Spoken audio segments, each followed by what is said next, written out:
You may have heard a strange beeping sound in our hallways lately. The sound comes from a new riding cleaning machine. So when we go to put it in the slop room, you drive in and you got to back up. As soon as you back up, that beeper starts going off to let people know that you're backing up. Yep. So that's why then it echoes in that room in the hallway. Yep. That's why you guys hear it so good. Yep. Other than that, when we're cleaning the gym, you don't hear it because we're going back and forth this way. Yep. So you very seldom back up so it doesn't hear the beeper.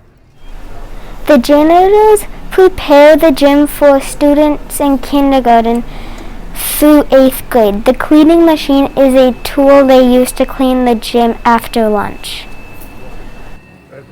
Well, there's brushes underneath that either, I suppose they vibrate. Vibrate. Yep. And then it goes along the floor and cleans it up. And then at the back side there, There's a vacuum cleaner right here, this Yep. hose sucks it up with a vacuum cleaner. Yep. The janitor said the new machine is a little slower than the push-behind model. They're not sure that it cleans any better yet. I don't know, it's hard to tell. Yeah. It's hard to tell if it does or not. Yeah. One thing's for sure, we'll continue hearing the beeping in the afternoon. Does the safety feature work? Have they swept any kids up? Well, Have Gary, you? have you? No, I haven't. Not me.